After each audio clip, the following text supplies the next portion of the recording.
cours de l'atelier agronomie qui s'est déroulé hier, nous avons traité un certain nombre de sujets relatifs à la production du sorgho. Nous avons en particulier regardé quelles étaient les attentes des agriculteurs pour cette culture, en quoi est-ce qu'elle était utile et comment ils l'intégraient dans leur rotation. Nous avons également abordé les résultats d'une enquête réalisée en France auprès de producteurs de sorgho pour essayer de comprendre un peu leur motivation à choisir cette culture dans leur assolement. Donc il s'avère qu'aujourd'hui, les producteurs intègrent le sorgho dans leur rotation essentiellement pour des objectifs de diversification de leur système de culture. Donc cette diversification des systèmes de culture, par l'introduction du sorgho, a plusieurs objectifs.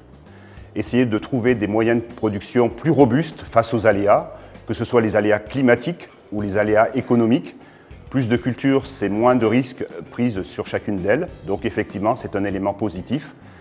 Une autre motivation des producteurs, c'est d'essayer aussi de rendre leur système plus robuste vis-à-vis des problématiques de bioagresseurs. Et par exemple, en matière de gestion des adventices, il s'avère qu'effectivement, le sorgho peut être un levier utile pour rendre le système plus performant vis-à-vis de la gestion de certaines adventices.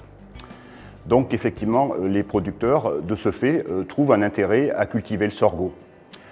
Malgré tout, ils ont des attentes vis-à-vis de cette culture. Ces attentes sont en particulier des attentes sur les résultats économiques. Donc ils attendent une culture qui leur assure un bon niveau de rémunération. Quelque chose qui pourrait aider à mieux valoriser le sorgho, c'est de pouvoir disposer d'un cours officiel qui permettrait de rendre la situation plus transparente, que ce soit du côté des utilisateurs ou du côté des producteurs. Si on avait un cours officiel qui situe le prix de marché du sorgho, je pense que ça serait un élément positif pour rendre cette culture plus attractive vis-à-vis des producteurs. Ensuite, dans cet atelier, on a pu avoir une table ronde avec donc des retours d'expérience d'un certain nombre de conseillers agricoles dans différents territoires français, depuis le sud de la France, l'Occitanie, jusque dans des régions Hauts-de-France, et sur lequel on a pu effectivement mettre en avant l'intérêt du sorgho fourragé pour les éleveurs,